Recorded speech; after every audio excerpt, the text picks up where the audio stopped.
Hello and welcome to the Total Clarity Podcast. I'm Mike Varley. I'm Jessie Hyatt. And we have with us a guest for our first themed walk, the parks of Olmstead and Vaux. This is Ariel Abrahams. We've known him for almost 6 years now. We met him at Sunday Dinner, which is the location where Jessie and I met for the first time. Mm-hmm. And he has a pretty intimate relationship with Prospect Park, which is where we are, one of the Olmstead and Vaux parks. And so he's going to informally take us on a tour while we have a conversation. So without further ado, thank you for joining us, and let's start out. Let's do it. Yeah. All right. So tell us, how far back does your relationship with this park go? I remember my first time being here. Mm-hmm. Also, I'll say something about the park in general, maybe just to start with. Okay. What I like about the park is that it's between neighborhoods, like many big parks are, or many big things are. But it's kind of like a time warp. Like when you enter when you come in here, you're in the park. Yeah. When you come in there, you're in the park. It's one place. Right. Mm-hmm. And somehow you like step in and then you step out and you're in a completely different place. Yeah. And the time in between doesn't register like a neighborhood would, even though it's as big as like 3 neighborhoods. Do you have any personal insight as to why you think that is? Well, I think because the feeling of the park, even though there's lots of feelings that we'll feel today, overall it's still at a much kind of slower wavelength than everything else. And a little bit more uniform and natural, obviously. Right. So that would be my guess. Right. Yeah, I know one of the things that I found in my research, which was fairly limited. We could really do a podcast on each one of the different locations we'll be visiting on this walk. Prospect Park, Central Park, Morningside Park, Riverside Park.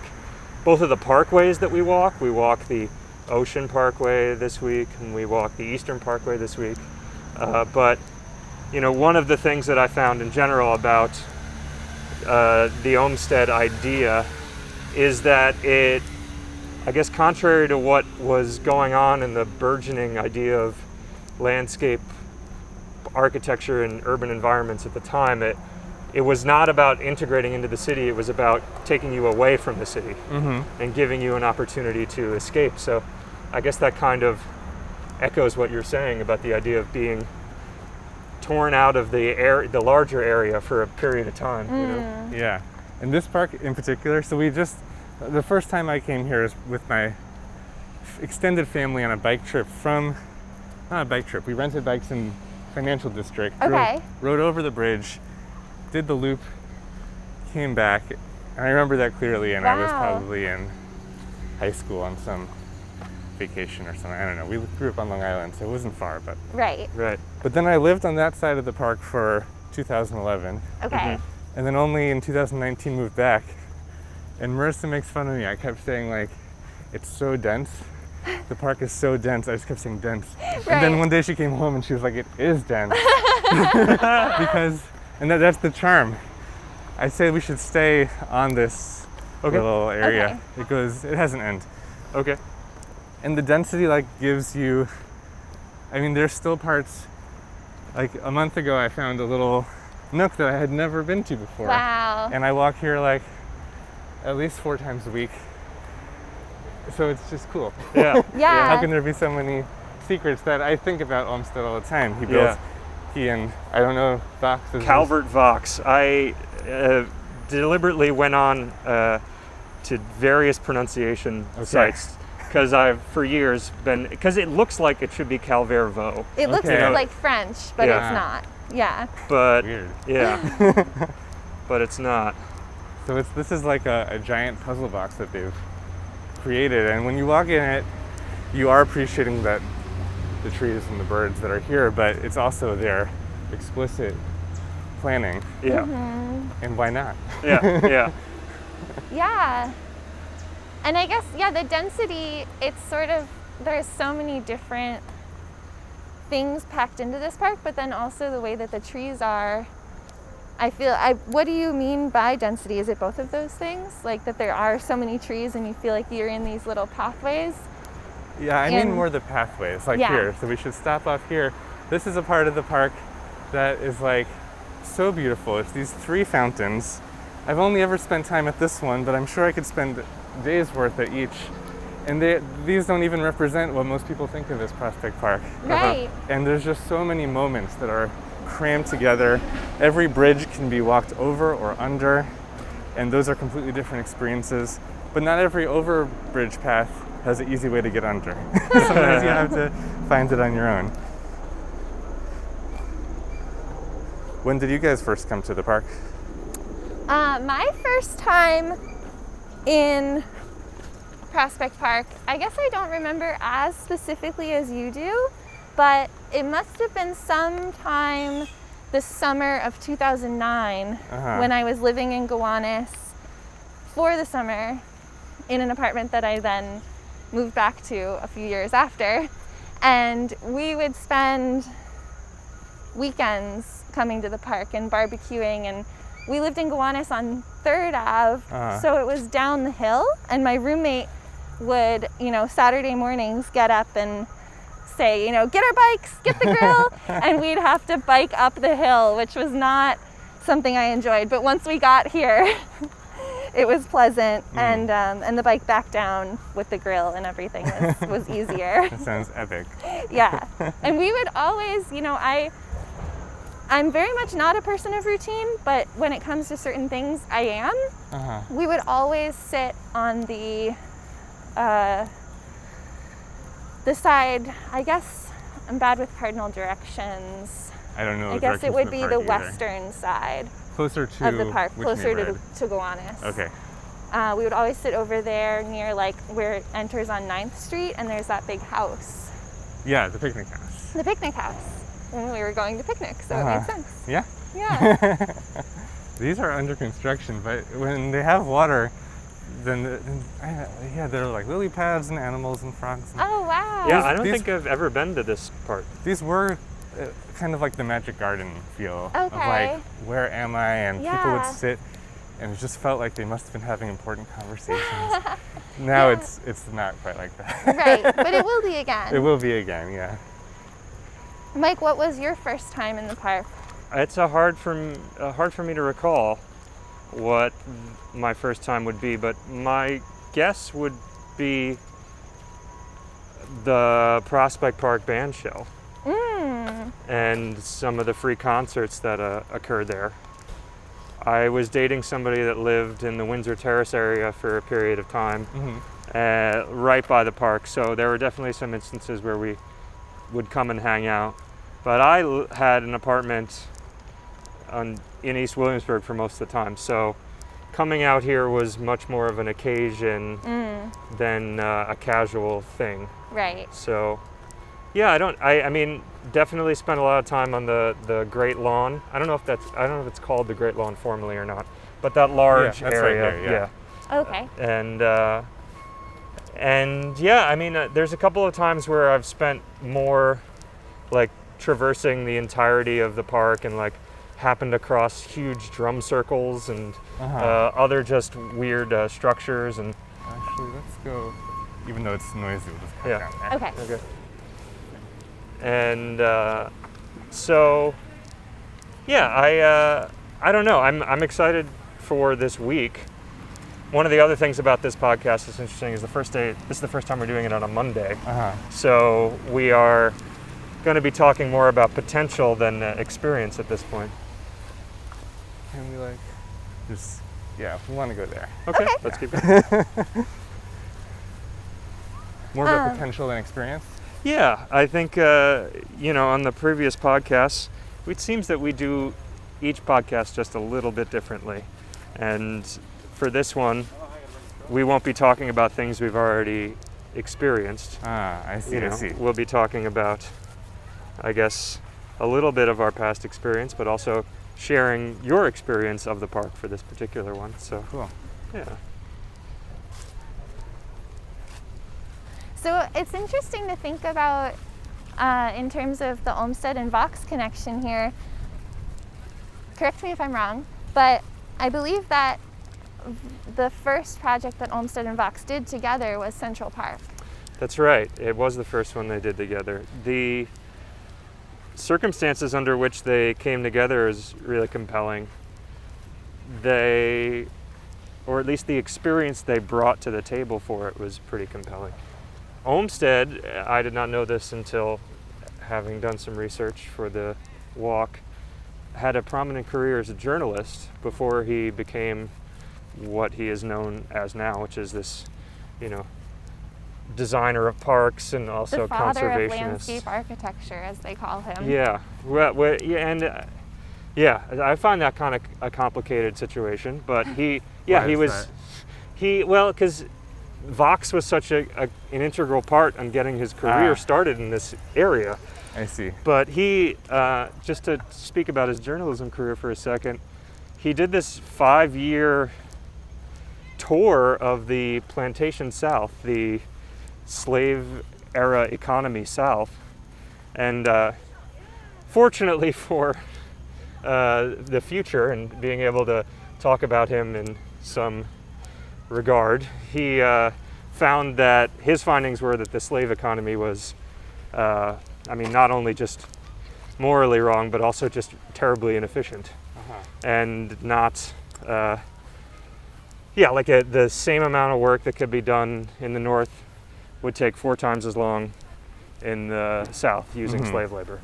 And so he did this report took over 5 years, multiple volumes for the New York Times.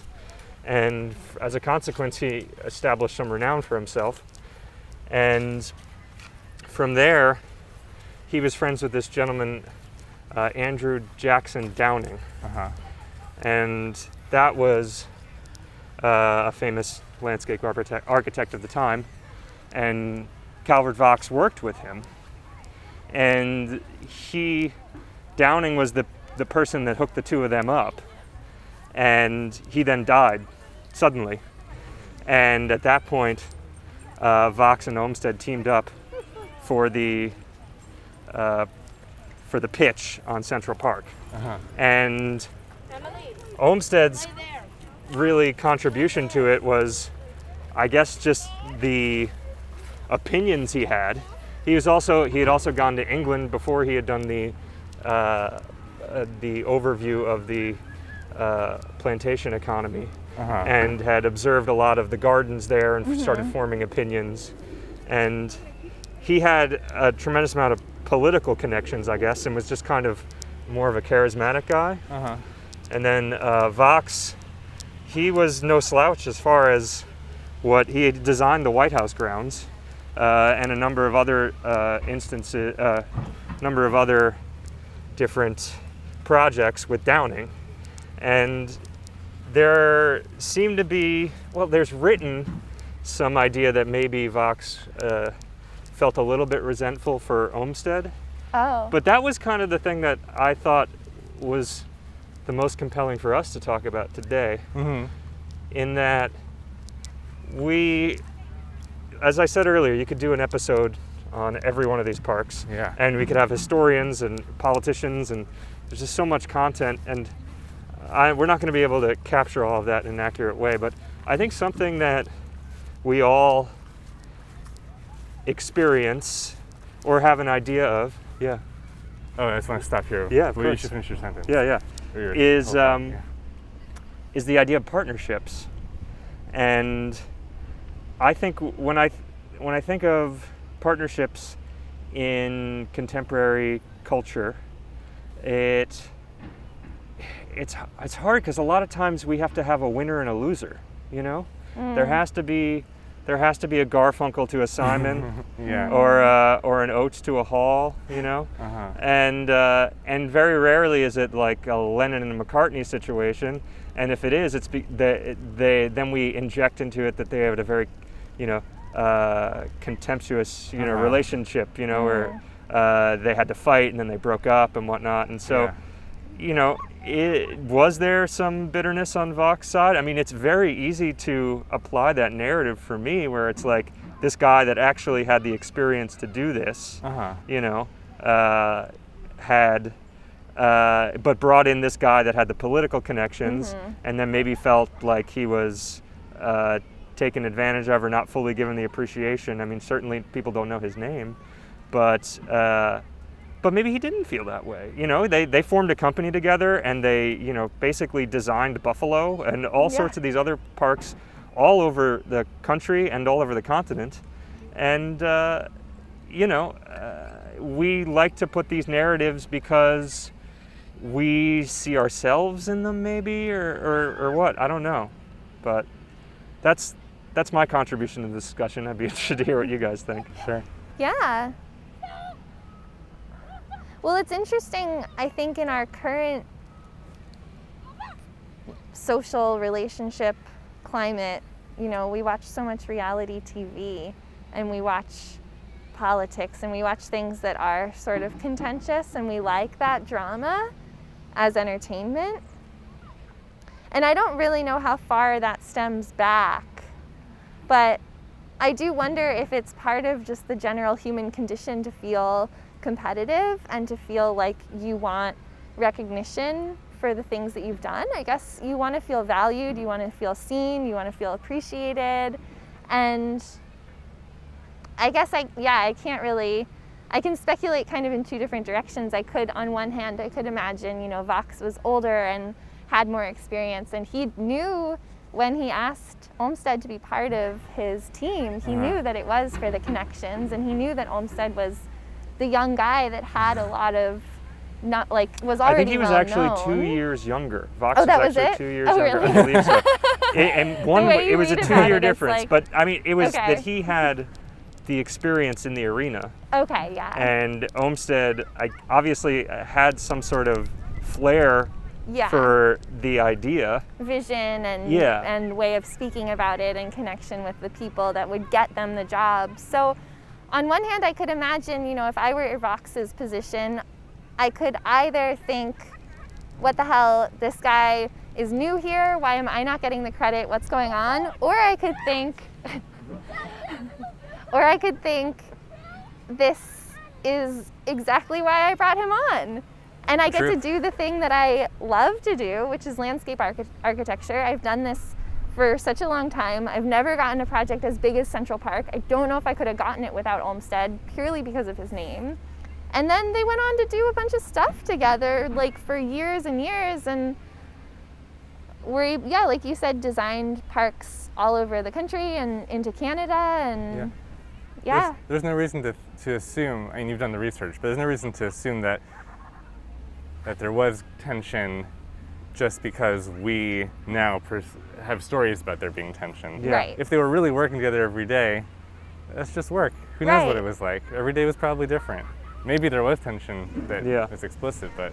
I mean, they certainly, they came together at the end of Vaux drowned tragically in Gravesend, and Olmsted ended up declining into senility and retired to, you know, his final years. Yeah. But before either of those instances happened, they did get together on a park to honor their friend and mentor Downing. Oh. So certainly they were able to put aside if there were differences. Yeah. But I don't know. I just think it's so tempting. Even as I say this, I am definitely interested in applying narratives to any tandem I see, and try to think like, well, how does this relationship work, and Right. and then reducing it to some sort of, it's peanut butter and jelly, or it's oil and vinegar, it's like, and it always has to be that way. I mean, it doesn't have to be that way, but it feels good as a human to like put those boxes, together. And I stopped this here because this is one big moment that is like so nice. Yeah. And especially when I used to live right there, it was nice to come out here at night in pajamas and just be like, it's not really my front yard. It's even better in a way. It's like, and to come here at night, it's relatively safe. There's a few areas where it's like you don't want to be there early morning or at night as someone who doesn't want to engage with other people. Right. But this is a nice moment, and I thought it's so nice to actually just walk straight because it's something that you don't get to do in the city. And then when you reach the end, you, as a naive, first-time person at the park, you think, oh, I've reached the end of the park. Little do you know, you've been maybe a quarter. Right. Yeah. But it feels complete. Yeah. Yeah. Yeah. So I figured this should be our Our line. my proposal. All right. Well, let's go. Perfect. We went without the paths. Yeah. Because who needs them? We're in a park. Who needs paths? Yeah. Yeah. That's funny. You mentioned that one of the things that I saw from researching the park itself was that pretty early on, when the New York Times was doing its kind of, general reporting on the park, it was a very successful park. Mm-hmm. But one of the things that was called out in the readings was that the people, there was an uproar about people not using the paths because they were ruining the lawns, I guess, or something. Wow. So interesting. I've noticed that during COVID, the park is just like a giant pot cafe. Oh, yeah? Yeah. Oh, really? It's great. Like every little pocket, That's funny. everyone's chilling out. Yeah. It's stressful as That's hell. good. Need the relief. On this way, we get to go up down hills too, Nice. which is kind of nice. And we get to see so many big trees that are really, there's one area where there's like 7 big trees. I don't know if you know what I'm talking about. They're on a hill. Oh, I And don't it's know. like, this is a showcase for 7 specific trees. We'll go there, of Nice. course, because Nice. it's important. The park's also interesting because of the loop. I feel like the loop gives, it's also,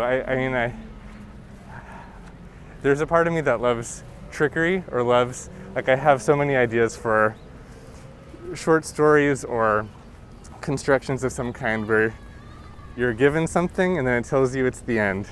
But somehow the book just keeps going. You're like, well, what's this? Yeah. And the loop makes you think, I know how to get around the whole park. Right.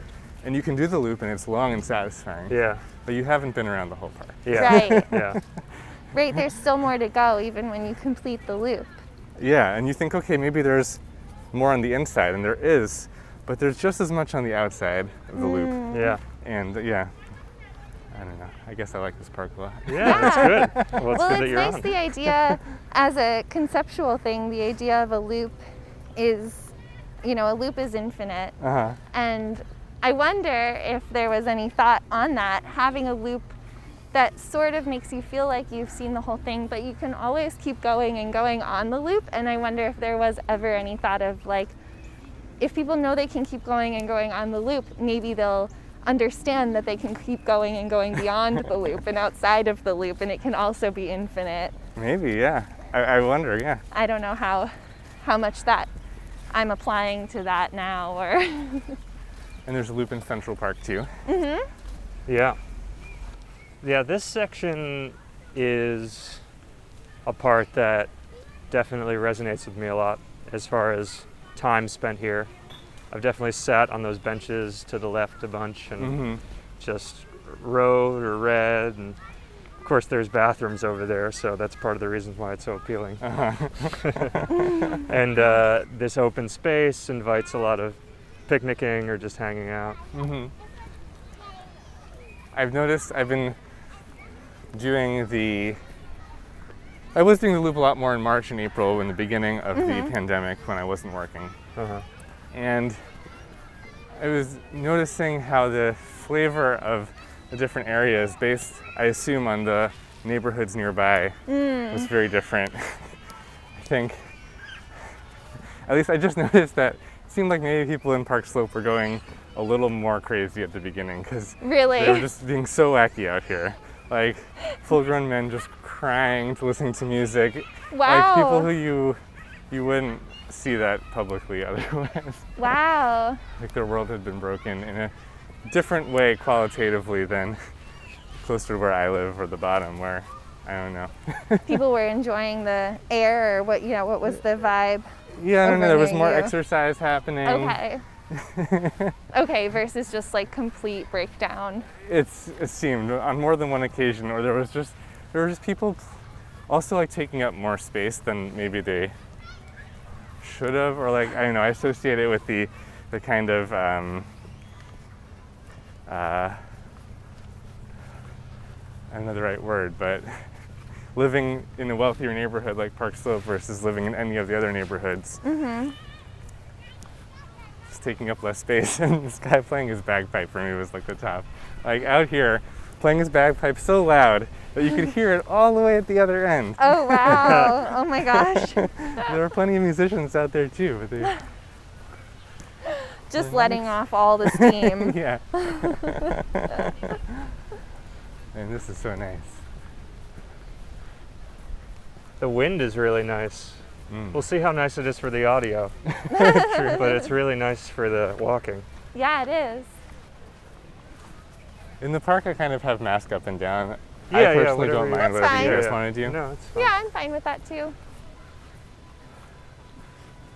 So Ariel was the first person to ever request to be on the podcast. I feel half embarrassed about No, it. not at all. No, I It feel was- honored I feel like a that. groupie. So yeah, somebody was I on. felt flattered that you wanted to be on it. Yeah, And yeah. There are so few of us serious walking artists, I'd say. that's right. And so any walking project that comes, I feel like I have to take part in if I can in some way, because they happen so rarely. Yeah. Something Nice. that's like, I mean, you guys are really strict about it and you're putting in the miles. Yeah. And I used to go on Todd Shalom's Elastic City walks here and there. If Yeah. you've ever been on them or heard of them. No, I've no. heard of them, but I've never been on one. Do you want to tell us about it a little bit? I don't know so much about it, and he doesn't do it anymore. He shut down the project. But basically, it was kind of like, what if walking art could be, not an industry, but like more regular and more walks. So he I guess got grants and then gave them to other people to make walks of all kinds. And the one that I enjoyed the most was, I mean, there's also an element of like the hardcore nature of what you guys are doing. Maybe I'll ask my question after this to you guys, but there's something about like a huge walk that's very appealing, I think, on a real elemental level. Yeah. Like the Hajj has always been interesting, and of course I can never do that as a Jewish person. But I had many fantasies, like what if I converted to do it? What would that be like? I wouldn't. But there was one walk Todd Shalom had someone else do, which was across the whole Fire Island at night. Ooh, Wow. And just anything so long and at night gets really wacky, and there were many strange moments Yeah. that just couldn't have happened in another way, Yeah. except for something like that, Yeah. surrounded by the beauty that's there. Yeah. Yeah. Yeah, what we've it been was. hearing a lot about different people that are, walking artists, and as would make sense, people have associations on what we're doing, and it's great to experience and learn about all these things. I mean, we're still trying to suss out what all this is. I mean, certainly there's a lot of very regimented and structured things to what we're doing. So Right. that is definitely sorted out. We know what we're doing, but how it can be considered art or not art, or process, or what bucket it falls into, or what ratio, and also what different type of documentation falls into what thing, like what this podcast is versus what the pictures we take are, versus what the writing I do at the end of the day, versus all the video I've been taking, and how that's going to end up as an output at the end. It's all very fluid, but Yeah. and then how much just the act of what we're doing once you take away all the documentation is also a thing. you Yeah. know? It's all still very much up in the air, even though we've planned this for such a long period of time. Yeah. And it's nice to see, as people are telling us about other walking artists, it is really nice it feels like a community, even if they're not alive anymore. Yeah. It feels like, oh, look, we know that no idea is ever solely unique to us, Yeah. because there's just so many people and so many options for similar ideas to crop up. But some ideas are harder to find out there in the world on a simple Google search, or True. even walking 26 miles a day, you don't always run into other people that are doing something similar. Yeah. So we love the the suggestions, and we've started a list of things that we need to look at and study and understand more too. Yeah. Or not need to, that we're excited to, that we want to look into.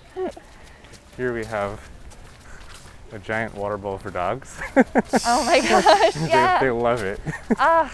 It's so gross, but I guess it's not unhealthy. I don't know. I think it's fun for them. It's actually, it doesn't look so disgusting today. It looks doesn't nice. look bad today. Sometimes it's really, really something. Yeah. I should say Todd Shalom is alive. Okay, yes. He's not deceased. Good, yeah, good. Thank you for clarifying that. I was kind of thinking about some other people that are on my list that have passed, but yeah. He interestingly made the jump that many artists do to healthcare. He's a social worker now, I think. Oh, interesting. And I assume there's something there that many artists feel where it's like, okay, I have a lot to give, and art doesn't currently have the capacity to let me give all that I have. Yeah. I'm not his friend, so I never asked him this, but it seems like a likely possibility. Yeah. Well, walking is so related to health as well. Mm-hmm. You know, what do they recommend? 10,000 steps a day to be a healthy person. And I don't know what they say about 55,000 steps a day, but we feel pretty healthy right now. Yeah. But yeah, being able to share it with other people and create some form of, you know, it's good for the mind, it's good for the body, it's good for the legs, it's good all around, really. Yeah. Yeah. I agree. My job before the pandemic, I really loved the episode you had where you were in Midtown, because that was basically my whole job for the most part. I work as like a salesperson essentially for a tiny soundproofing company. And I would just go from client to client, but it would be tops 3 a day. And then I would just walk between them, and it was just great. Like most of my day was feeling healthy, and now I'm not going to doing that anymore. So Yeah. I miss it. Yeah, the forced walking in New York City, I think part of why we originally wanted to do this project is because we've done walks around the country, and we kept leaving to go see somewhere else in this way that people move around naturally here anyway. So like you enjoyed your walking around Midtown, but you were also there for work, right? And like so many people have that experience of, well, I just get my however many steps in every day walking to the subway, and then walking from the subway, and walking for lunch. And it's something that's unique, I think, to this city, really. I'm sure there's other places in the world that have walking culture, but I think the amount of walking that happens in New York City during typical times is pretty special. I think so too. I mean, people talk about it in Yeah. other places. They're like, yeah, I never walked so much in my life when I'm from wherever, Ohio or something. Right, when tourists come here, they're like exhausted from just going to the show and dinner. And Exactly. And we're like, what's the big deal? Right. So you said you had a question for us. I do. So my question is, there's like a preamble, I guess. Just I talk about a lot of things to a lot of people, and I talk about your project with friends and family. Well, thank you. And the reactions have been very interesting. Okay. The reaction first. Sometimes I slip up. Like the other day I said they walk 1 mile a day. It just came out the wrong way. And so the person I was talking to, I think was my mom, she was like, that doesn't sound like a lot. And I was like, no. They walk a marathon every day. And then the real reaction that I almost always get comes up, which is, it's like disbelief, anger, what do you mean? Wait, so you mean 26 miles? Which I kind of had too, like, do you mean that? And it's like, yeah, it's definitely a frustration with you guys, but not you, projected. Yeah. Why would they do that? Kind of like there's a background, is this healthy? Which is really unfounded. Yeah, and so I'm curious if you get that reaction also, specifically the like the anger part. That's what I'm curious about, but also how you feel this project has like changed the way people perceive you. Yeah. Well, I don't think, I mean, I don't think I've had really much, at least like face-to-face anger reaction. Have you? Anger might I be the don't wrong think word. so. It's like befuddlement. Yeah, the befuddlement for sure. We get that. I am though. It's fun to hear. Like, I'm sorry that your mom was angry, but also And anger is the wrong. It's a fun anger because fun it's anger. art. Because it's like, what? Why? What? If she saw it in a museum, she would be like, I just saw the most interesting thing. Yeah, But I because like it's it. live, Because it's happening. yeah, Yeah. it's dangerous. Yeah. There's I a danger also- it poses to people apparently. Right. I like that though because it's like the true. Because we weren't there, like she might try to be polite if we had been there, and she might not Yes. have reacted with such strong feelings. But I love that it does give people such strong feelings. Very much. And I would love for people to react in their full way when they're talking to us too, because I like that. I like to know like that it is hitting some button. The question of is it healthy, I think honestly is a question we've asked ourselves too. I think when you hear marathon, you probably automatically think of running a marathon, which I do think if we were running a marathon, it would be harder on our joints. Yeah. But, you know, we're 3 months in, we still have 9 months to go. We'll see what our levels are at the end of the year. Yeah, there's some weird numbness that's happening in my feet. Oh boy. Really? Yeah, but I'm not super concerned because after 2 days break, which we do every week, it pretty much goes away. So Yeah. That'll be part of the journey to see what happens with that. But after the first 6 to 8 weeks, a lot of the pains that we were experiencing have pretty much gone away. So Yeah. the body definitely gets used to it. So we did have one person that told us, should we keep walking? Of course, Oh, yeah. yeah. I figured here we're at a great juncture Yeah. so we think we're at the end of the park. We think we've made it. It's one of those great ending moments, and you can go to 15th Street Park Slope area. Right. Or, Oh, but you could enter what's to the left? what's to the left. Because, it's like in our heads we think this must be a square, and it's Right. really not a square. Yeah. Yeah. There was one person before we started the project that said that just told us we weren't going to be able to do it. There you Oh, go. right. Yeah. And Isn't it so interesting? that was Yeah. I mean, you definitely tried to like not get in a fight with them, but it was like you don't know us at all. Yeah. Like we had just met them. It's their edge of reality that Yeah. you, with only, well, I call it just a poem. The poem is the sentence, we're going to walk 26 miles 5 days a week for a year. That poem was enough to break them a little bit. Right. Yeah. Yeah. It's yeah. ultimately healthy for Yeah. them, I'd say. Yeah. Yeah, I think so. Yeah. Let Yeah. them dream. Yeah. And Exactly. when we were planning it too, you know, even with ourselves, it was, well, that's a little much. Like, like does it have to be 26? Does it have to be can we do a half marathon? And it's like, and I think Mike really pushed it more than I did, where every time we tried to make it a little bit like less, it was, well, we lose that impact of this is outrageous. You know, what we're doing is really wild and like more than you would typically think someone could do in a day. Yeah. And I mean, when we interact with people while we're walking, it can be very difficult to get that all out. Like there's definitely a sense of modesty that I feel.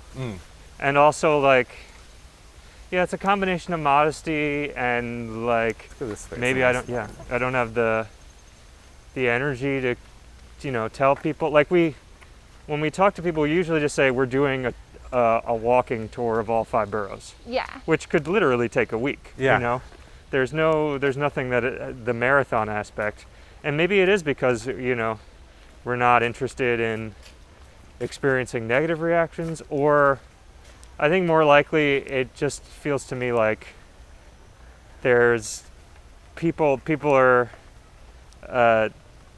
it's going to jam them up where like we can't really have like the whatever conversation we're having at that moment will be interrupted by the fact that or they're just going to like ignore it, and then that's a weird thing too, where it's we do occasionally run into people that like just, you know, someone at the garden center store that we happen to be at that's like, we just decide that we will tell this person what we're doing. Your secret. Our secret. Your secret lifestyle. Yeah. And sometimes the reaction will be, oh, okay. It's like, Yeah.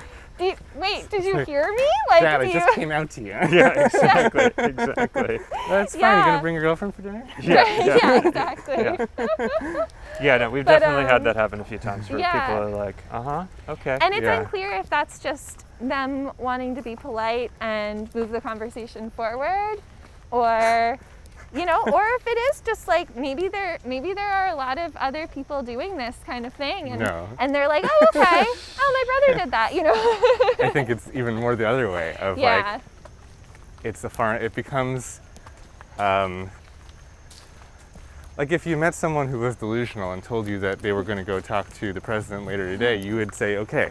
Right. And I think it's that. Yeah, Whereas, you're probably right. Oh, wow, yeah. Except that, I mean, the thing I like so much about, or the reason I think about these things, and this kind of question, specifically like the negative part of it, is because I think that boundary is what's keeping everything together in a bad way.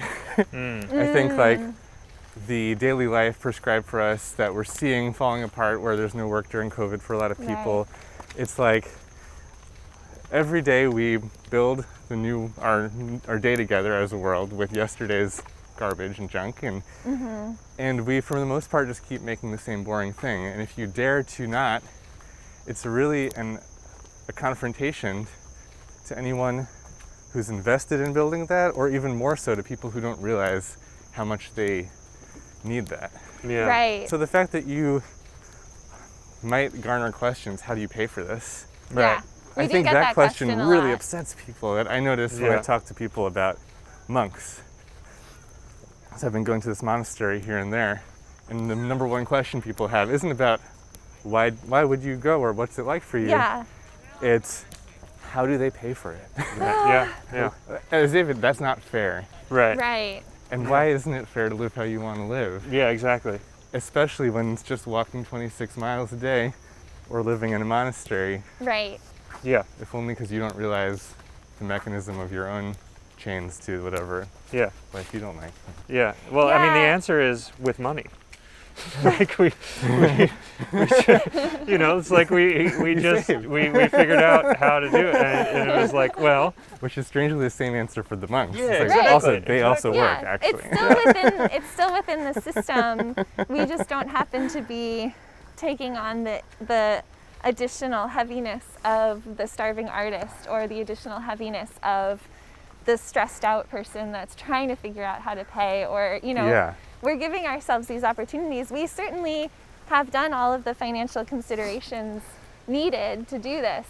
Which I appreciate on your website. I've never seen I think that's what really got me interested. You're the first person to talk about it, and maybe the only person that's brought it up. It's pretty radical. I hear a lot of organizations who want to do this, but it's so different, and I don't even trust it. If it's like an organization, there could always be a check that's being slipped in, which is fine. Yeah.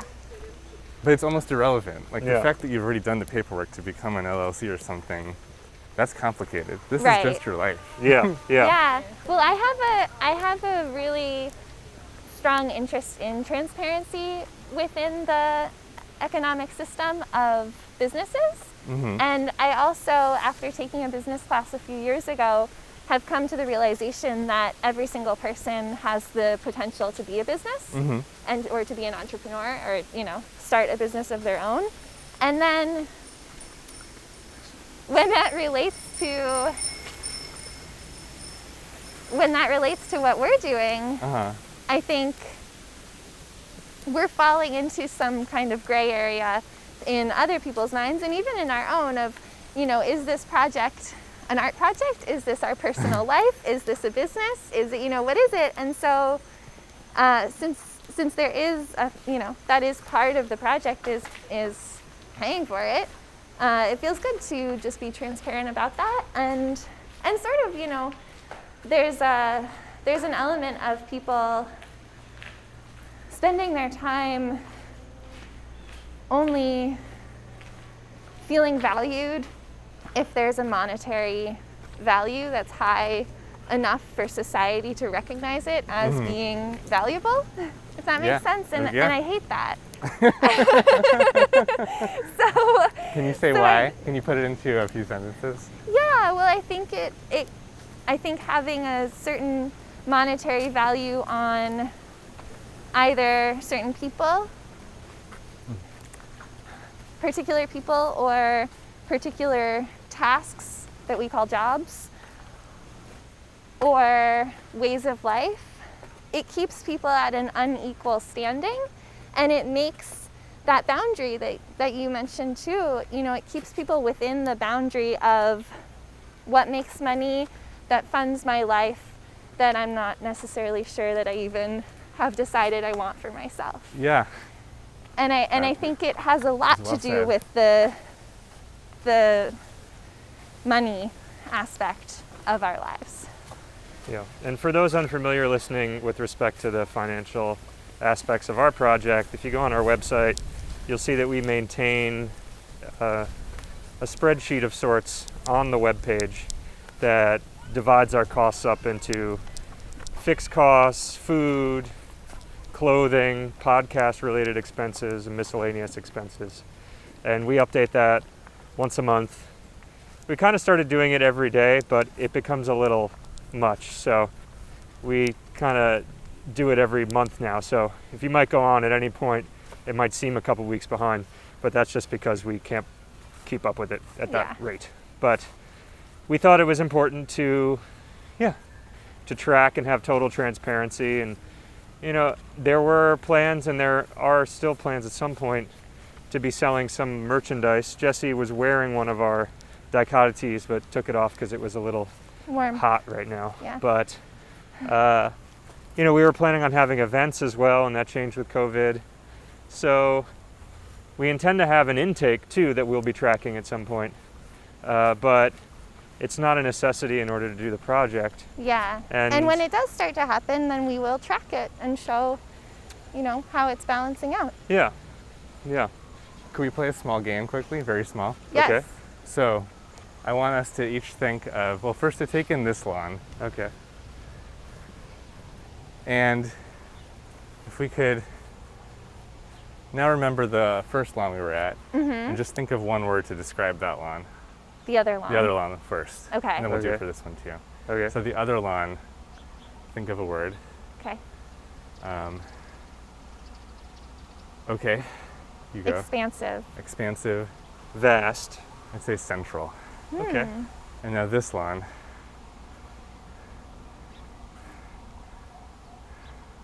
More of an experiment than a game. It's not so much fun. Okay. I'd say partitioned, but that may just be it's directly informed by where we're standing right now. Fine, yeah. But yeah, that's what I feel. I want to say diminutive. What does that mean in this context? Smaller. The okay. smaller I'd say size. cornered. Corner. Okay. Cornered. I think those are all associated. Yeah, definitely. I think it's probably true. But I love how so many lawns here in this park, and they all feel different. I guess similarly to what we were talking about, I feel like we live in a world where if you talk about feelings too much and the feeling of things, it's like people have that same "what are you saying" reaction. Like, Yeah. what do you mean? Yeah.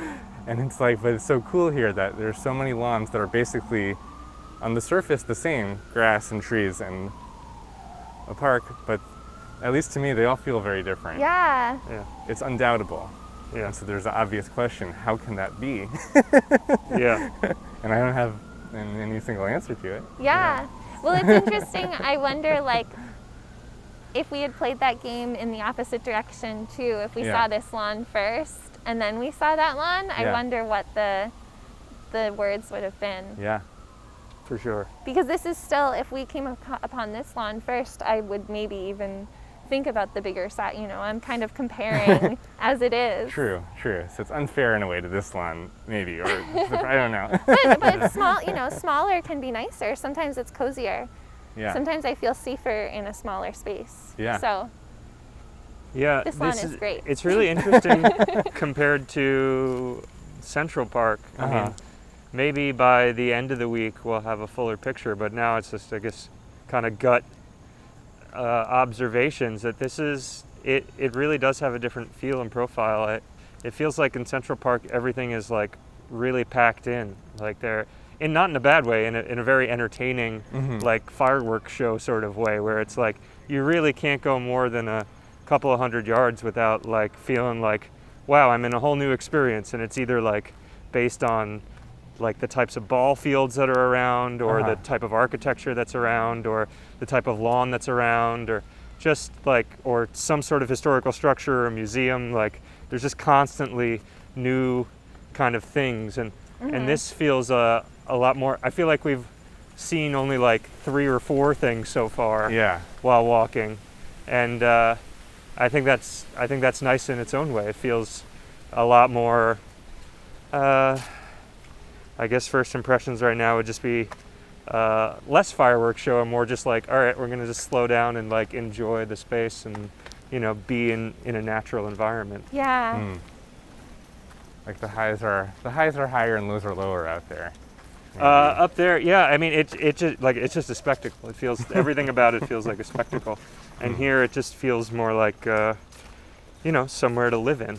You know? Yeah. It feels to me more like space to be with yourself or with your family or your friends or the people that you're there with, you know, and like to take in the space and kind of be present. Whereas in Central Park, I feel more like I'm taking in the park. Yeah. So I want to switch gears a little bit because I have like at least half a dozen questions for you. Oh, sure. So I think for starters, you kind of pinpointed this day. You didn't request that it had to be this day, but it came to your mind that you wanted Yom Kippur to be the day that we did this podcast. And just kind of wanted to know a little bit about your personal experience with the holiday and what it means to you, and how it might relate to coming out on a walk with us. Sure. In the past, it was something we did as a family in a super strict way. And I remember, so there's 4 things you're not supposed to do on Yom Kippur. See if I can remember them. Eating, of course, is like the obvious. Wearing leather. Yeah, I saw that today. I looked it up. I was like, that's cool. Because leather is considered to be luxurious and comfortable. Okay. From a perspective of someone in the 1600s. Right. I mean, I think today you wouldn't be allowed to wear synthetic clothing, maybe, but that's not the kind of update that happens in Orthodox Judaism. Right. Maybe sometimes it does, but anyway, you're allowed to wear sweatpants. You can't shower or bathe or wash your hands beyond the knuckles, I think, or something like that. And I mean, sex is not allowed, but I don't think that's one of the 4. Anyway, so we would do all those, and I remember being a kid and like, I had my watch on, and I was like 6, and I was like, Dad, do we have to go home? He was like, no. Oh. He didn't care. Yeah. No one cared. But then I stopped doing Jewish practices. Well, for a while I was trying to figure it out. How do I make who I am more connect with this thing that I have a mostly, here, should we move over? Mostly tense relationship with. And so actually in Prospect Park in 2011 when I lived here, I made my own Yom Kippur celebration, which was really fun and weird.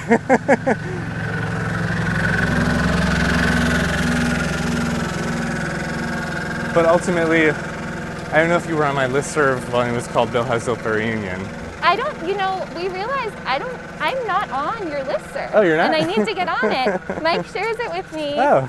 And I feel like I'm on it, but I need to get myself on it. Sure, I'll add you on. Yes, please. So, we'll take a brief detour to say that Ariel runs this LISTSERV email weekly update for how long has it been now? And now it's been like a decade or more. Wow. Yeah. And now it's different all the time, and it's really like kind of similar to being able to live the life you want to live when there's no money involved, or there is money involved. It's like Google makes it free to have these infinite accounts. Right. Yeah. There's no reason not to keep going with it, and so anyway. Yeah. But Yom Kippur, it feels like a day that's supposed to be special. And even though I've tried to let go of it, the day itself I couldn't just work on it. It's like this plot of land that I had to take the house down from, but we can't build anything else there. So I try to do something special every year. Last year we went to the bathhouses, which seemed kind of normal because we do bathhouse a lot. Yeah. But now that COVID has happened, Yeah. there will never be a bathhouse again. Right. And before that, for 2 years, I went to my friend Eric Steiner's land. He bought some land upstate and hasn't like built anything. So it was this private yet public to us, Yeah. or rather private but but still natural land. Oh, wow. That was just bizarre. So we want to go up here. Okay, let's do it. And so this felt like a special way to spend the day, something purposeful Yeah. that would be remembered, and is an uplifting to life in general, Yeah. I'd say. Yeah. And so far it has been exactly that. Good. Oh, Good. good. I'm glad to I'm hear. glad. Yeah, I mean, so atonement, you know, is an interesting concept. I grew up Catholic, and That makes sense. I kind of find that Catholics are great. Yeah, I just love yeah, I mean, I think I also grew up on Long Island, you know. You did? Yeah, with similar backgrounds. I grew up in Huntington. Oh, I'm sure Yeah. we've spoken about this before. Probably. Yeah. But, you know, I think because of the Long Island connection, but also because they're Abrahamic religions, you know, I feel like that there is a lot of overlap in terms of what the religions provide the people that are committed to it. And the idea of sin, for better or for worse, is like one of them, I think. And, you know, atonement in Catholicism is you go to confession. And also kind of like a lesser considered one is that you do have your sins forgiven every time you go to Mass.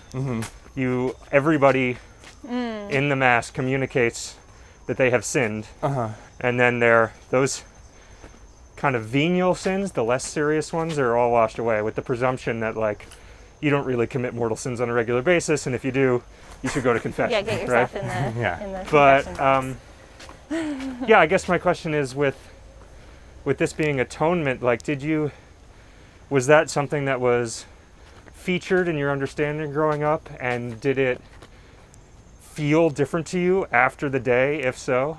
Oh, no. Yeah. It did not. Yeah.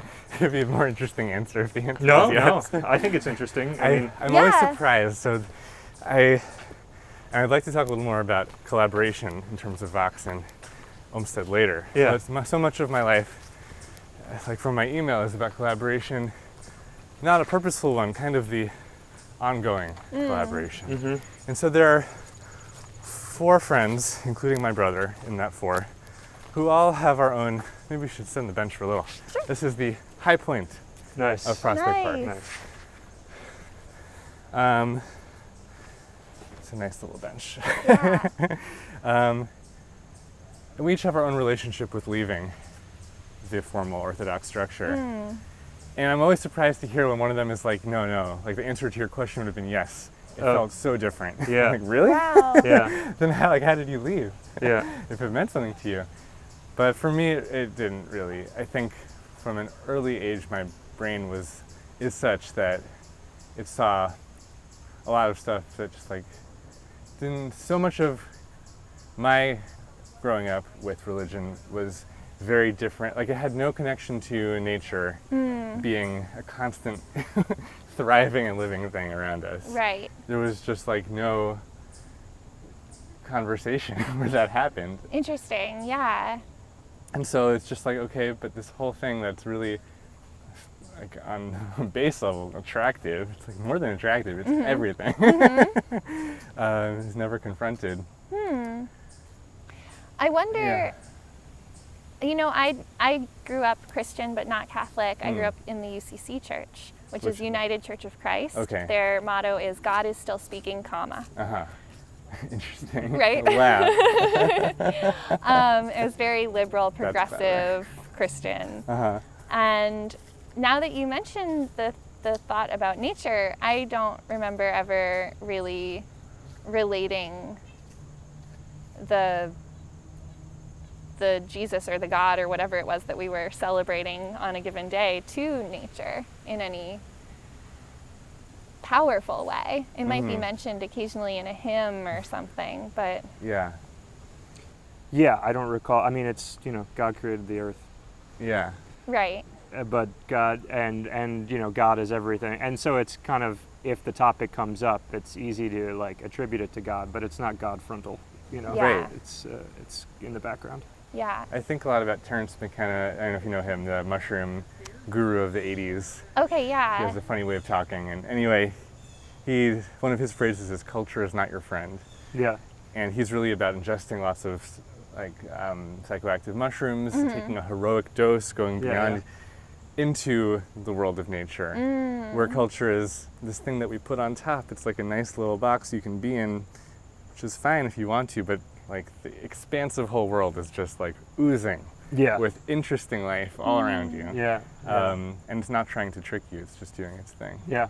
Including death. I mean, it wants to kill you if you're weak too. It's just how it is. Yeah.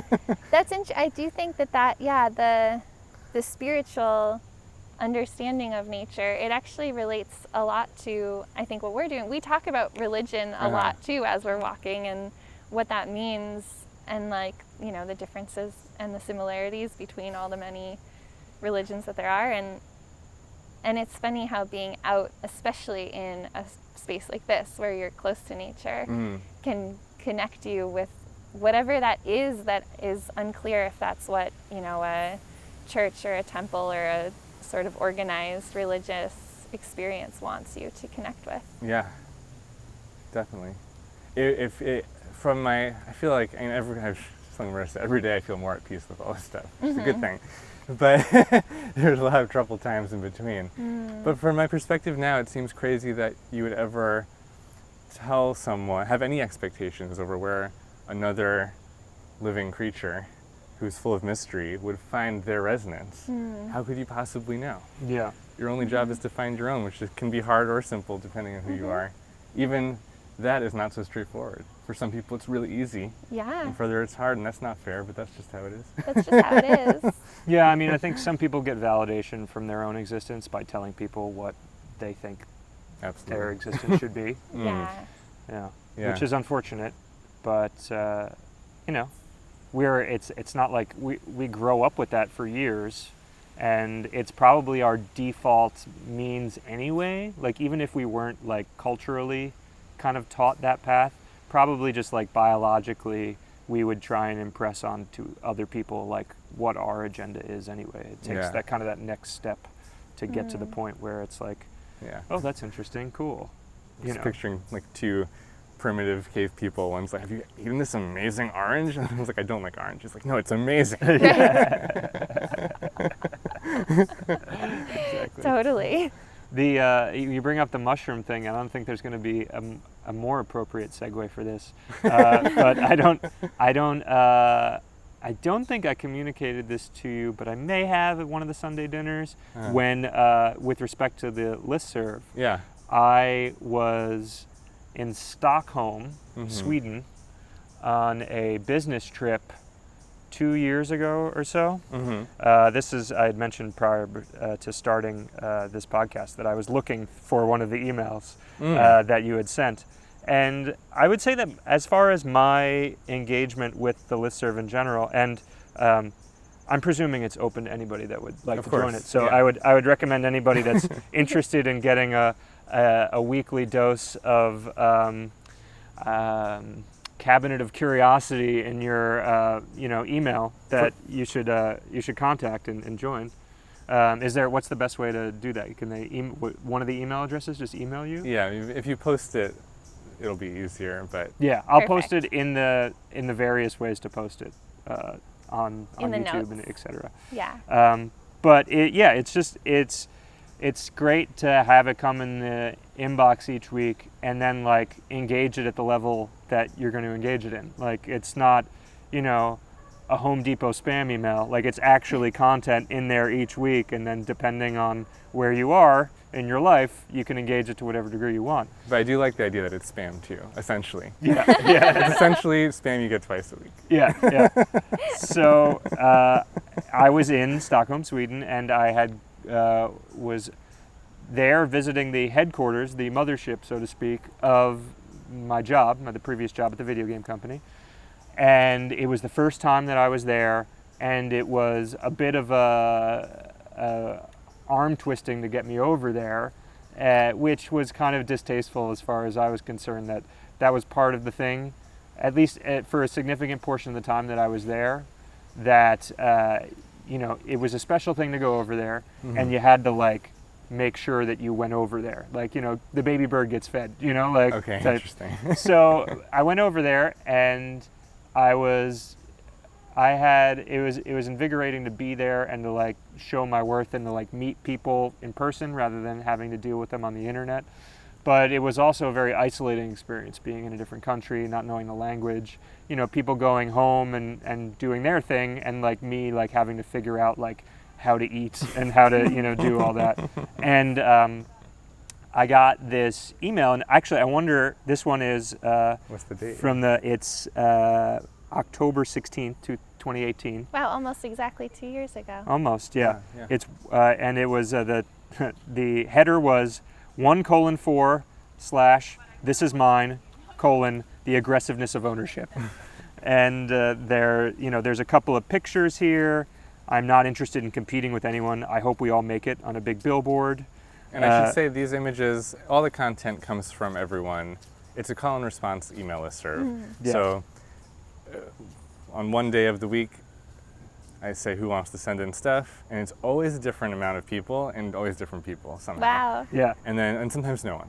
Yeah. And then the next day, I put it all together, and sometimes I contribute a lot or everything, and sometimes I don't contribute anything at all. Yeah. So that's what you're getting, are stuff that it's not me. Yeah. So there's another one that's a GIF here, which I've always loved this. It's the sun moving through space, and it's showing all the planets rotating around it, and it's not what we can conventionally think of the disk format. It is it's moving, and it looks like a vortex, and that's what it says as the text underneath the GIF. It says it's a vortex, not a disk. Honestly, it kind of looks like it looks like a sperm, like moving through space too, which is kind of interesting. But the thing that really got me, again, I'm in my hotel room. I have like gotten like food from a 7-Eleven because like that was the easiest way to get food, and I'm so whacked out on jet lag. I don't really know what time it is, And at the bottom, it was about fungiculture, and I wonder if this is you or not. I'll read it. In an increasingly broken world, fungiculture is an opportunity. And just mind you, there are links, every 3 sentences or so to a different thing, that I'll only describe the first one. When you go to opportunity, there is an entire website about how to raise mushrooms. Available for anyone who needs it. Not a bummer for anyone feeling like they have to do it. There is no purely intellectual pursuit. Let me respectfully remind you, life and death are of supreme importance. Time swiftly passes by and opportunity is lost. Each of us should strive to awaken. ... Awaken. Take heed. Do not squander your life. More than wanting others to love what we love, we want them to hate what we hate. T. Kinsella and D. Banhart demand all future leaders: 1. Are inaugurated with a psychedelic experience, and 2. Experience a day of hunger. Shelter, water, fire, food. God cities, not cities of God. All business travel distracts from suffering. Nobody creates their own salad. And the whole combination of experiences, particularly business travel distracts from suffering, was like, wah, And so I think of all of the emails I've gotten. No, it was great. It was really great. I sent it to Jessie, and she replied, Thanks. It's good and true and hard. And that was me that responded. that was it. Yeah, so that's simply. what you said. Yeah. Well, I think you were confused. I'm not sure. Because I just said I got this email from Ariel, and I didn't describe read the bottom. Well, I must have read it if I said it's good and true and hard. Yes, you did, but I didn't give you any context for what I was going That's through. fine. Yeah. And to be fair, there is no context No, there for this project. Yeah. It's purposefully without.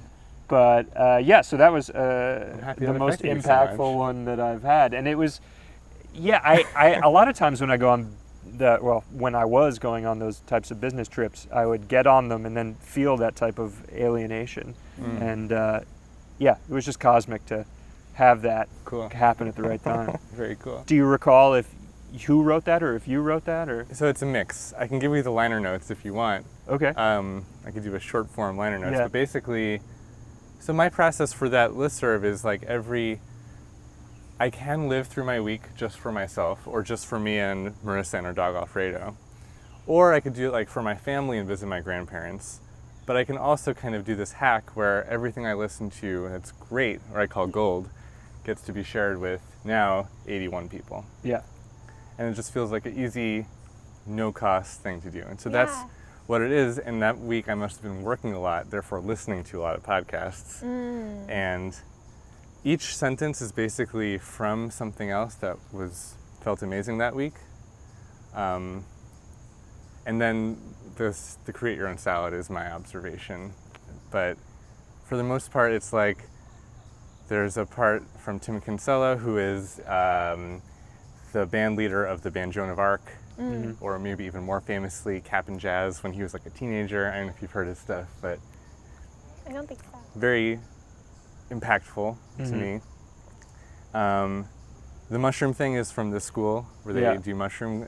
There's a podcast. Anyway, it's all from different places. Yeah. The most surprising maybe is a line from Adam Smith, I think, which is the one about we love more to hate. We want people to hate what we hate more than we want them to love what we love. Yeah. Which I think about every day now. Yeah. It seems like the simple solution to why we are where we are. Yeah. And then the part about life and death is part of what's chanted at the monastery, I think more than 3 times a day. Yeah. Oh, wow. As part of a bigger poem. And it's just that's relevant. Yeah. Well, I'm glad that the one that I stumbled on happened to be the one that you made. That's just cool. I like that. Oh, yeah. Well, everything at the end. The end is always you? It's like notes from the editor kind of thing. Okay, cool. Oh, okay. It feels like that's where I can be indulgent. I don't want to be, obviously the whole thing is indulgent, but I don't want to be indulgent in the main body of the email. So the postscript, sure. Yeah. Nice. That's great. Yeah. Well, should we keep walking? Let's keep walking. I'll reassemble the camera. Maybe I'll share one more little thought Yeah. on all this, but also just on my art and life practice as I've been thinking about collaboration. Yeah. It came this week, kind of this nice phrase, which is minor expression. The art I like to make is minor expressions of major relationships. And I was talking to my friend Richard, who maybe you know, and we've been working on music sort of together, and he kept interviewing me about what I do, and it was hard for me to say this is what I do. On the one hand, I am putting things together my way, but it feels like I'm just taking a cup of soup from a soup that's cooked daily through text messages with the 4 friends I mentioned and other people, and that the line between our conversation right now and what I make later today, or the email that comes on Friday, feels, unless it feels legally important to the other parties, from the perspective of nature feels completely irrelevant. I'm not going to think about it. And everything I make feels copyleft free for all. Yeah. Because we don't even know how it comes out in others. Yeah. And so I like that minor expressions, to kind of put them, not take them as seriously as I have certainly in the past. Right. But let the relationships be the most important thing, because they are so strong and they do keep us alive. Yeah. And then texting becomes art practice, because art practice stops being important. Yeah. Right. Yeah. Minor expressions from major relationships. Yeah. Yeah, I like that. Keep tumbling it. Yeah. That's great. Yeah, I mean the amount of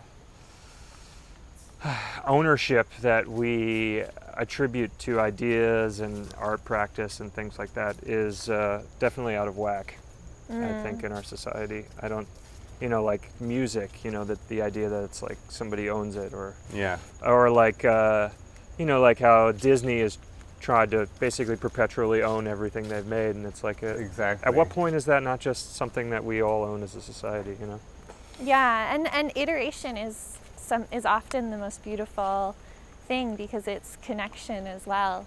And like you think about the early American music and jazz and hip hop that used sampling and all that. Yeah. It's like a language and a movement between people too. So yeah. I want to ask you about your video game ritual.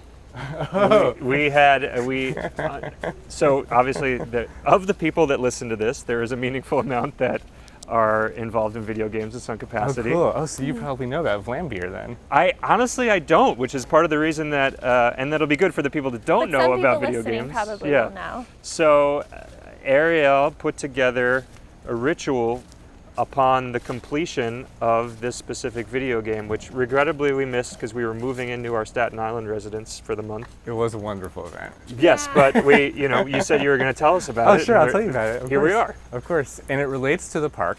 Oh, great. Because the game itself is very similar to what we were saying in the beginning. It presents itself as being extremely difficult, but you're almost at the end. It keeps telling you you're almost halfway there. And like, that's true, except the game never ends. It loops infinitely. Okay. Oh, wow. And so I used to play a lot, and then I'd be looping, and then I'd be looping here on the park. Wow. And that just felt special. Yeah. The game, tell us about the game, like the genre and all that. It is a roguelike game, which is a phrase I learned recently. Since I started playing like over a year ago, which I could explain a little bit. Sure. Okay, it's a top-down arcade-style shooter where lots of stuff is randomly generated. So this is basically a 16-level looped gauntlet, meaning you have to make it through each of the 16 passages, and then at the 16th you go back to the first, but it's harder. Okay. And the 16 have a very specific set of parameters, so they'll always be kind of the same. The first 3 are always, you're in the desert, and there's always the same bad guys, but how many of each, where they are, what the landscape looks like, are all randomly generated. So there's always a feeling of discovery, and you need to find certain boxes that you know are going to be there, but you don't know where or how hard. It could be, there's one level in specific called the labs that you go into, and it's hilarious because sometimes it's so easy. And sometimes it's so hard you just cannot beat it. And every time you die, you go right back to the beginning. You can't save anything. Okay. Except for certain achievements, unlock more characters and stuff. Right. So that's basically the game. It's super hard. It's more of a place to be, in a way, than a game to play. I feel it expands my feeling of being alive, not like I have to finish it. And to get 100% is really like a stupid and hard challenge where you're like just doing the same things over and over in every possible iteration. Yeah. But due to being without a job for a while, this made me feel the happiest. Yeah. And I still play. There's many other parts we discussed. It has a really awesome weekly and daily leaderboard. Okay. So every week, one possible set of randomness is kind of locked down. Okay. So you can explore one set of randomness, meaning the first desert will always be the same, the second desert will always be the same, etc. And you can explore that for a whole week, and whoever did the best, the top 10 are listed and the top 60 are listed. Okay. And then every day, there is one set of randomness that everyone gets to play the same one, but only once. I see. Oh, wow. And so it's okay. like, have you practiced today? Oh, you haven't? Don't do the daily yet. Right. Practice for like 3 or 4 hours. Wow. Because you want to get in the groove. Yeah. And then in my house, we have what's called the kiss of death, which means I'm playing and Marissa comes and gives me a kiss, and the flow is ruined. Oh, But it's worth it. Yeah. no. That's hilarious. But it's really about getting into the pattern and the rhythms. Yeah. Right. Knowing all possibilities that can happen, taking what you have, being cool with it, Yeah. slowing down or speeding up. The colors are crazy, like it's in the email, the email recap, there were pictures of like Tibetan art, gods with many heads. And the example I gave of the game is that, and this is like the last but most important point almost, Yeah. when the game loops, it gets exponentially harder, but also exponentially more ridiculous. And it's kind of like if you had breakfast one day. Well, also it takes 4 or 5 months to even get to the last level, Oh, wow. like the last of the 16. And you've already played probably 200 or 300 hours Yeah. without knowing what it means to go full loop. Wow. And the full loop is so satisfying. And that part of the game is really what it's about. You realize the whole first 400 hours we're just teaching you the rules. Wow. You gotta try it. It's Yeah, so much yeah. fun. It sounds cool. It's called Nuclear Throne. I haven't even said the name. Nuclear Throne. Yeah. Which- So, Yeah. so what did the conclusion ritual itself look like? Oh, so in Jewish culture, if you finish a tractate of the Talmud, there are basically prayers you say that are things like talking about the infinity of studying the Talmud and how it goes on forever, and I've just tapped into a small part, and may it benefit all beings, and may my learning continue forever. And we basically just replaced the tractate of Talmud with the game Nuclear Throne. My friend Tal and my brother Rafi, who also play this game, and we have a long-standing text investigation of the game. Yeah. Each gave speeches, Nice. and then there were a few questions that everyone got to answer, which is my style of group leadership. Yeah. Yeah. And they had to do with the sublime in art, because I felt like there were moments of the game. There are moments of the game, because it's all based on randomness, or internal randomness, where you can set up a series of parameters that cause such a glitch in the game that when you shoot the big plasma cannon, everything shakes with all the loot that you're getting and that's being destroyed. Like, you've set up this system that usually has an end, but at least the Nintendo Switch can't handle it. I hear that if you play on the computer, it can. Oh, Okay. And it's so satisfying that you made this internal system and have survived 20 odd minutes long enough to release this blast that creates such chaos Wow. and balance, really. Yeah. Yeah. Yeah. And then we had a little, there were a few other elements. Anyway, I could send some links, but. Yeah. Yeah. Did you record the Zoom? No. No, It just happened it was ephemeral. Exactly. Yeah. I asked Tal and Rafi if they would ever want to watch it again. They were like, no. Yeah. Okay. I think we're all on the same page. Yeah. We're all Yeah. kind of exhausted from technology. Yeah. Yeah. I mean, it might be, if you're so inclined, cool to reach out to the developers. I think did. they would. Oh, you Oh, did? you We did? did. We had email contact with Paul Veer, who Okay. is named right up the top there. Yeah. Well, there was a nice moment where you can post from your Switch to Twitter directly. Oh, 30-second wow. clips of your gameplay. Okay. So I posted, and no one follows me on Twitter. I don't use it really. I just was storing my videos, and you could see a crazy progression if you play the game. And then one of them had like 1,800 views. Oh my Not a gosh. huge amount, but one of the developers wrote on it, like, our game's art. And it was a pretty funny moment in the game, like, that you can make happen. Tragic and funny. And it just felt so nice. Like, Yeah. isolated in pandemic, and JR of Lambier noticed me. Yeah. And then we wrote to one of the other developers. So yeah, and apparently like the day after the SEUM, they disbanded Lambier as an entity. They said the project has completed its goals and it's over. Wait, the day after you had your Just event? about, yeah. Wow. We invited them, but they didn't attend. They're busy Yeah. people, and Yeah. they're Dutch. Yeah. Yeah. But I felt like, wow. Yeah. But I also love that because I think more projects need to be upfront about when it's time to recycle. Yeah. Right. Right, and understanding that it's maybe time to get off that particular loop. Yeah, don't hoard. Yeah. That is some cosmic timing. Yeah, Yeah. All right. that's it. Well, this is where the documentation ends. Thank you all so much for watching. Thank you for joining us, Ariel. Yeah. Thank you for being here. letting me invite myself. Yeah, of course. It's been wonderful. Yeah. And for all those out there, you know, please continue listening, liking, sharing. We do it for ourselves and we do it for you, and we appreciate this relationship and we want to see it continue. So thanks so much. Take care for now. Goodbye. Bye. Bye.